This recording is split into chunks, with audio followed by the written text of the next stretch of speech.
નમસ્કાર, સમાચારો સાથે હું છું અન્વી। લોકસભા ચૂંટણીના માહોલમાં સૌરાષ્ટ્રમાં વધુ એક ભાજપના ઉમેદવાર સામે વિરોધનો વંટોળ જોવા મળ્યો છે। ભાજપે જૂનાગઢ લોકસભા બેઠક પર રાજેશ ચુડાસમાને રિપીટ કર્યા છે। જો કે તેઓ સામે જાણીતા તબીબ અતુલ ચગ હત્યા કેસમાં ફરિયાદ દાખલ થઈ છે। ત્યારે ભાજપ જૂનાગઢ બેઠક પર ઉમેદવાર બદલે તેવી લોહાણા સમાજે માંગ કરી છે।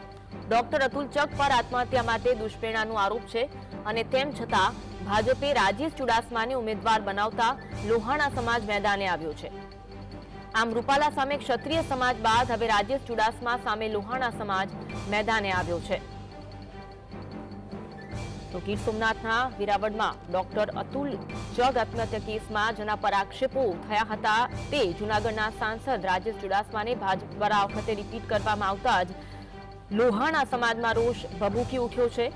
લોહાણા સમાજમાં મહાજનવાડી ખાતે રઘુવંશી સમાજની આક્રોશ સાથે બેઠક પણ યોજાઈ હતી અને આ બેઠકમાં ઉમેદવાર બદલવાની માંગ કરવામાં આવી હતી। બેઠકમાં લોહાણા સમાજે કહ્યું કે જો ભાજપ ઉમેદવાર બદલે તો અમારા દિલમાં પણ કમળક છે। રાજેશ ચુડાસમાની ઉપર ડોક્ટર ચગના આપઘાતનો ડાઘ લાગેલો છે અને અમે રાષ્ટ્રને આ ડાઘવાળું કમળ અર્પણ નહીં કરીએ તેવું લોહાણા સમાજ દ્વારા કહેવામાં આવ્યું છે।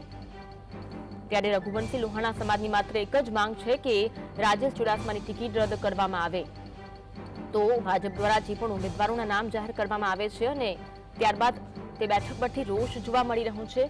વડોદરા હોય, સાબરકાંઠા હોય, રાજકોટ હોય અને હવે એક વધુ બેઠક પર આ વિવાદ જોવા મળી રહ્યો છે। આજ અંગે વધુ વાત કરીશું। સંવાદદાતા દીક્ષિત ફોન લાઈન પર જોડાયા છે। દીક્ષિત, ભાજપે જે ઉમેદવાર જાહેર કરે છે તે બેઠક પર રોષ જોવા મળે છે। વડોદરા હોય, સાબરકાંઠા હોય, રાજકોટ, હવે તો જૂનાગઢ બેઠક પર પણ રાજેશ ચુડાસમાને બદલવાની માંગ થઈ છે। શું અપડેટ મળી રહી છે? જી હું ચોક્કસ જણાવી દઉં કે જૂનાગઢ લોકસભાના સાંસદ રાજેશ ચુડાસમાને ફરીથી રિપીટ કરવામાં આવ્યા છે, પરંતુ હજુ પણ લોહાણા સમાજનો જે વિવાદ છે તે યથાવત રહ્યો છે। ગઈકાલે રાત્રે જ રઘુવંશી સમાજની મોટી સંખ્યામાં એક બેઠક મળી હતી। તેમાં જે અતુલ ચગનો પુત્ર છે જે હિતાર્થ ચગ, તેમણે તો મીડિયા સમક્ષ સ્વીકાર્યું કે અમારા સમાધાન થઈ ચૂક્યા છે, પરંતુ રઘુવંશી સમાજના જે યુવા અગ્રણીઓ છે તેમાં હજી રોષ યથાવત છે।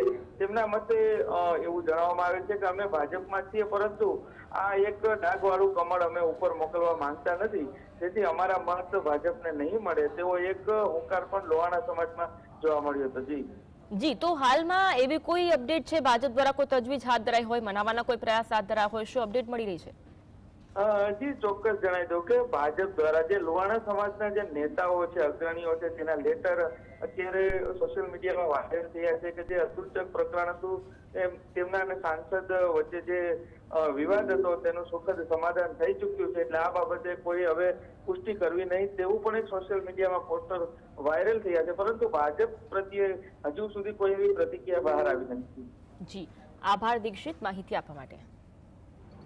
તો ભાજપના એક પછી એક ઉમેદવારોનો વિરોધ થઈ રહ્યો છે, જેમાં જૂનાગઢમાં ભાજપ દ્વારા જે ઉમેદવાર જાહેર કરવામાં આવ્યા તેમનો પણ વિરોધ જોવા મળી રહ્યો છે। આ સર્વે રઘુવંશી સમાજનું એક સંમેલન હતું, મીટિંગ હતી। આ મીટિંગની અંદર તમારા જૂનાગઢ વિસ્તારના આજુબાજુના તમામ મહાજનોમાંથી અને અનેક રઘુવંશીઓ આમાં આવેલા સામેલ હતા। અમારી માંગ એક જ છે કે અમારે આ વખતે જે ઉમેદવાર ઘોષિત કરવામાં આવ્યા છે એમની ઉપર એક ડાઘ લાગેલો છે।